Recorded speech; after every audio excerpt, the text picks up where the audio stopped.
Olá, professora, professor pesquisador, eu sou o Gabriel Brito e esse espaço aqui é onde você aprende a fazer uma prática baseada em evidência científica. E o vídeo de hoje é para falar de algo totalmente contrário de prática baseada em evidência científica. Hoje a gente vai analisar o material que o Compromisso Nacional Criança Alfabetizada está mandando aí para os municípios que estão aderindo a esse compromisso. E basicamente é Emília Ferreira, o método global, tá bom? Ou seja, tudo aquilo que as evidências já mostraram que não funciona. Vamos começar lendo aqui, ó. Alfabetização contextualizada e reflexiva.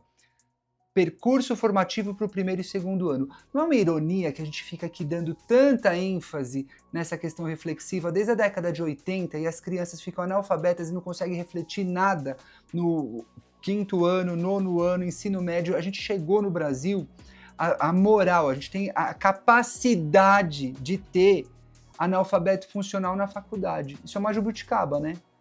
Porque você sabe que jabuticaba só tem no Brasil. E você tem alguém de ensino superior que não sabe ler muito bem um texto ali, um texto um pouquinho mais complexo, ele não consegue extrair conhecimento, analfabeto funcional, isso é uma coisa que está testando a falência do nosso sistema de ensino, tá? Então olha só, eu fico preocupado aqui, pegar a criança do primeiro e do segundo ano com essa baboseira aí de ter que ficar contextualizando, refletindo, na hora de alfabetizar, deixo ele analfabeto para que quando ele chegue no ensino médio ele não saiba refletir nada mesmo, porque você já pisou numa escola pública?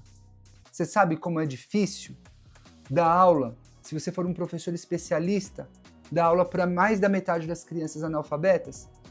É muito difícil. Então isso aqui é uma hipocrisia, tá bom? Isso aqui é uma grande hipocrisia. Alfabetização contextualizada. Não tem nada mais contextualizado do que brincar com sons. Ele está no primeiro ano. E não deveria nem ser aqui, ó, percurso formativo para primeiro e segundo ano. Está errado. Tinha que ser um percurso formativo específico para o primeiro ano. Porque é no primeiro ano, grava isso, é no primeiro ano que se aprende a ler e escrever. Tá certo? Você vai aperfeiçoar a leitura e a escrita durante o segundo e o terceiro ano, é verdade. Só que essa relação básica ali de saber decodificar os sons das letras, ler pequenas frases, escrever pequenas frases, utilizar a letra cursiva, tudo isso já tem que começar no primeiro ano. Você chegou no meio do ano, do primeiro ano, passou 6 meses de aula e tem criança que ainda não está alfabetizada, cerca de 10 a 20% pode ser que não alfabetiza, mesmo você entrando com uma intervenção baseada em evidência. Aí esses 10 a 20% já no meio do ano ali, do primeiro ano, isso vale para escola pública, particular, você já encaminha para uma aula em pequeno grupo, é o que o RTI vai falar da camada 2 de intervenção, tá bom? Isso a gente faz um outro vídeo para falar disso. E aí, se mesmo com a camada 2 de intervenção, passou ali uns 2 meses, a criança ainda está respondendo mal, já no primeiro ano você já encaminha para um especialista, porque não é normal as crianças não aprenderem.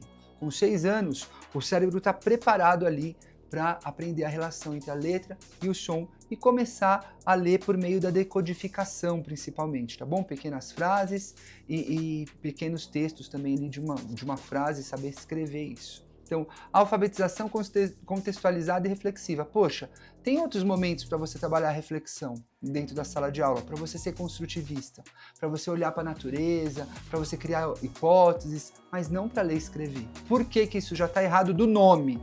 Porque se você deixa ali a criança ficar por tentativa e erro aprendendo a relação da letra e do som, ela vai achar, por exemplo, que casa é com Z. E quando ela fala, poxa, casa é com Z, deu certo, e a professora não pode corrigir, tá? Na sondagem, eu era instruído como? Não, você não vai falar que é prova para as crianças. Tudo tá certo, você não pode nem corrigir. Eu corrigi os meus. Fala, olha, não é prova, eu só quero ver como você tá pensando, mas senta aqui, escreve, recebeu casa com Z. Eu ia lá e falava, ó, casa, você tá certo, Z faz o som Z. Mas lembra, você está no 4º ano, lembra que o Pro já ensinou que tem uma letrinha que imita o som do Z quando está no meio das vogais? Daí a criança falava, ah, é o S. Outras não pegavam que era o S. Eu falava, então, é o S. Escreve aqui do lado, casa com S. Isso, agora vai lá e escreve uma frasezinha. João entrou na casa. Eu aproveitava a sondagem, que eu era obrigado a fazer, como uma intervenção. Tá bom? Eu já intervia. Mas eu não deixava o menino escrever errado sem correção. Claro, para minha orientadora eu mandava a fichinha sem correção, mas na mesma hora eu já fazia uma intervenção ali para aqueles que estavam precisando, tá? Por quê? Porque na época eu nem sabia disso, mas hoje eu sei que eu estava certo. Porque a neurociência preconiza o quê? Aprendizagem sem erro. Em que sentido? Se eu deixo o menino achar que casa é com Z, ele reforça ali uma conexão neural para o erro. Aprender é o que, ora bolas? Aprender é criar novas conexões neurais, novas sinapses. Tá certo? Você, professor, é um arquiteto do cérebro. Por isso você não pode fazer isso que o pessoal aqui do Compromisso Nacional da Criança Alfabetizada está falando. Tá errado, tá bom? Tá errado. Então já no título tá errado. Mas eu quero mostrar para você algo mais terrível. Olha o que está na página 74. Esse aqui, o fascículo que eu estou lendo aqui, ó, é o fascículo para o professor do primeiro e do segundo ano, tá? Porque eles têm lá para o gestor, tem para o formador e tudo mais. Dá uma olhada nessa aberração que eles vão falar. Ó. Vou começar a ler do primeiro parágrafo. A mera identificação dos níveis de conceitualização identificados por meio de sondagens esporádicas e sem significado social para as crianças pouco ajuda as professoras a planejar intervenções problematizadoras. Ou seja, de fato, ficar fazendo a sondagem não serve para nada, tá bom? Mas ela está colocando aqui que tem que ter significado social essa sondagem. Olha como eles complicam uma coisa que podia ser simples, tá? Então, assim, só fazer essa sondagem que normalmente é por campo semântico, na verdade, não é suficiente, e de fato não é mesmo, mas eles estão falando que tem que ter significado para a criança. Ora, a criança tem 1 ano, o que a criança precisa fazer? O trabalho da criança é brincar, a criança gosta de brincar, o cérebro está preparado para ver a relação dos sons e das letras. Então você tem que preparar atividades tanto para avaliar quanto para intervir, que podem ser inclusive mais lúdicas. Você pode avaliar a consciência fonológica, por exemplo, de forma lúdica. Daí ela coloca aqui, ó, no momento de estabelecer os agrupamentos para a realização da tarefa, que vai separar as crianças de acordo com o nível, se está pré-silábico, silábico com valor. Olha a maluquice.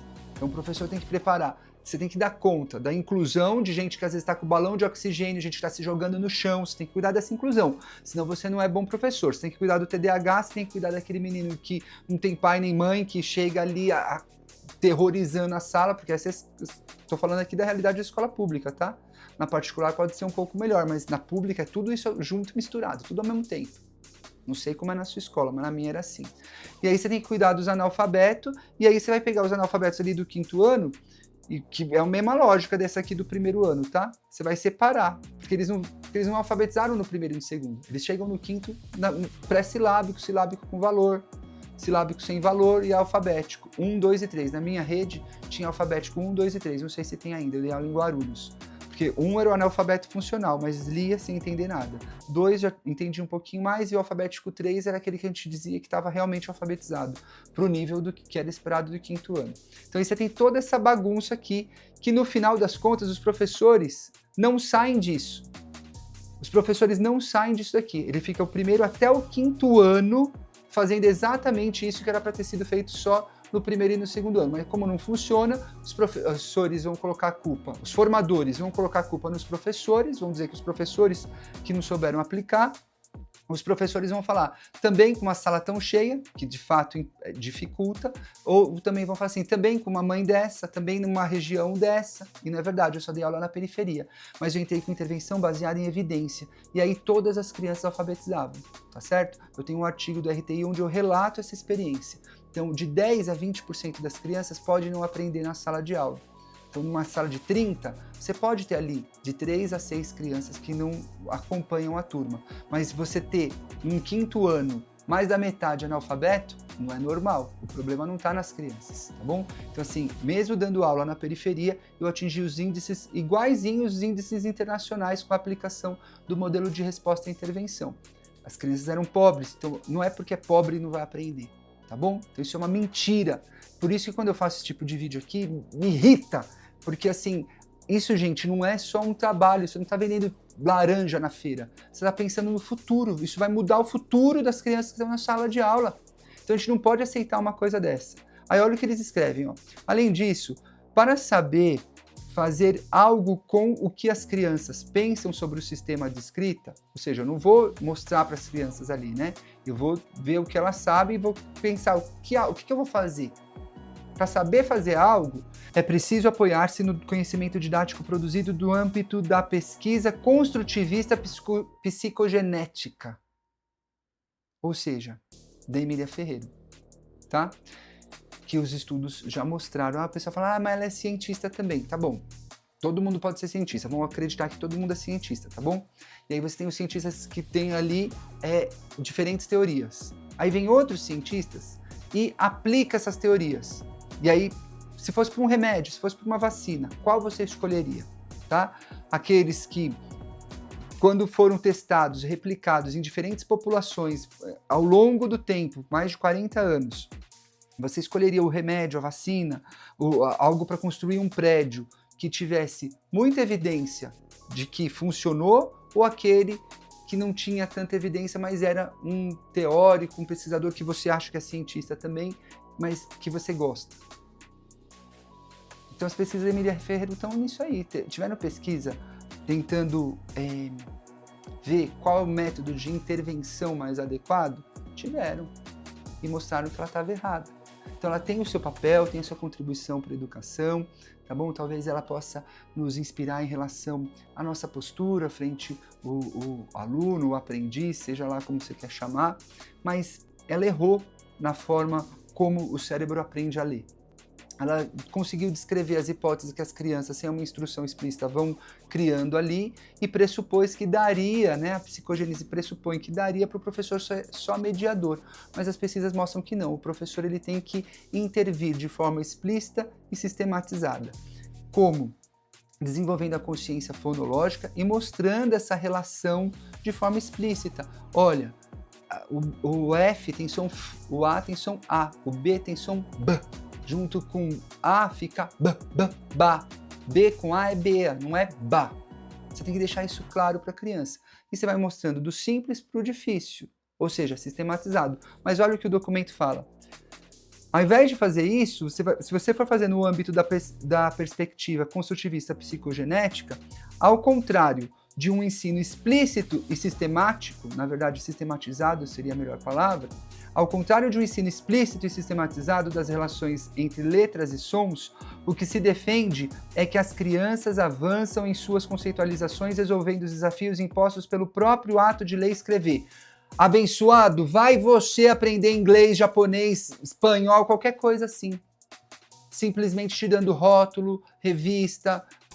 Se fosse só por estar inserido no meio letrado, as pessoas se alfabetizassem, era só você mudar para um outro país, todo mundo ia aprender a ler e escrever no outro país, mas isso não acontece. Vários imigrantes, se eles não pararem, sentarem e estudarem de forma sistematizada, eles não vão aprender a ler e escrever no idioma do país para o qual eles mudaram.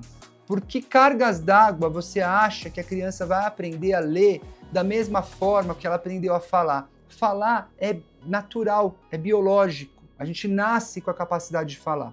Agora, escrever é muito recente na história da evolução humana. Então, escrever é uma tecnologia que foi desenvolvida. E você tem o quê? Uma reorganização do hemisfério esquerdo que é dedicado à parte da linguagem, ele se reorganiza, tem uma plasticidade cerebral e esses circuitos neurais do hemisfério esquerdo se reorganizam para entender também a letra e o som. E as pesquisas já mostraram que esse processo de reorganização neural que acontece na alfabetização, ele acontece de forma mais facilitada e mais eficaz se for um método de ensino explícito e sistematizado dos sons da fala, porque tem tudo a ver com o desenvolvimento do cérebro. As habilidades simples vêm antes das habilidades mais complexas, mas aqui está falando para você não se sistematizar. Está falando para você partir o quê? Dos gêneros textuais, que o importante é contextualizar socialmente. Faça-me o favor.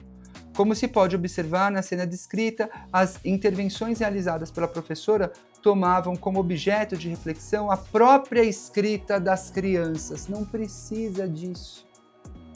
Não precisa toda essa reflexão, gente. Se você é alfabetizado do jeito certo, vai dar tempo do menino se apropriar dessa ferramenta que é a leitura escrita. E o Paulo Freire fala, se você quer mudar a sociedade, você tem que instruir o povo, colocar na mão do povo a ferramenta que a sociedade elegeu. A gente aqui não usa arco e flecha. A gente usa a leitura escrita. Inclusive nessa época de inteligência artificial, a gente precisa mais do que nunca leitura escrita. Para poder saber usar a internet, para poder saber usar a inteligência artificial, para poder ter senso crítico sobre ela também. Então, Miguel Fernandes, falando da inteligência artificial, ele vai falar que ela é como um rio. Então, o rio, ele ao mesmo tempo tem um mundo de oportunidades, tem o peixe, tem ali a alga, tem um monte de coisa que vai trazer pra gente, na nossa tribo, ele também é perigoso, ele pode te levar, pode te afogar. Da mesma forma a inteligência artificial.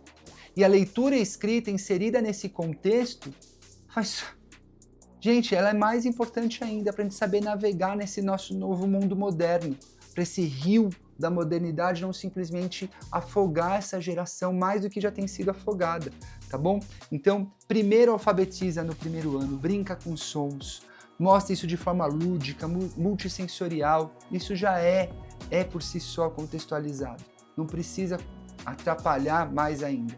E aí com a criança alfabetizada, no segundo, no terceiro ano, você vai conseguir trabalhar o quê? A fluência de leitura, a compreensão de textos, fazer essa criança se apaixonar pela leitura e não simplesmente ir bem no PISA e nas provas, nos indicadores de qualidade do ensino. Não é só isso. Esses indicadores vão estar mostrando que a gente está indo no caminho certo para que as crianças saibam navegar nesse mundo de tecnologia que a gente precisa mais do que nunca ter senso crítico de fato, tá certo? Então, se você gostou, deixa seu comentário, tá bom? Compartilha com outros professores. Eu sei que esse tipo de vídeo polêmico, às vezes a gente pode até perder seguidor, mas acho que a gente se unindo forças, vamos ter senso crítico aqui a respeito do próprio texto que a prefeitura está mandando. Esse texto, como eu disse no outro vídeo, é um retrocesso, isso que eles estão mandando. E a gente precisa ser contra esse compromisso nacional da criança alfabetizada. A gente precisa voltar para a política nacional de alfabetização. Eu conto com você nessa missão. Vamos juntos transformar vidas diariamente ali e de pouquinho em pouquinho transformar a educação.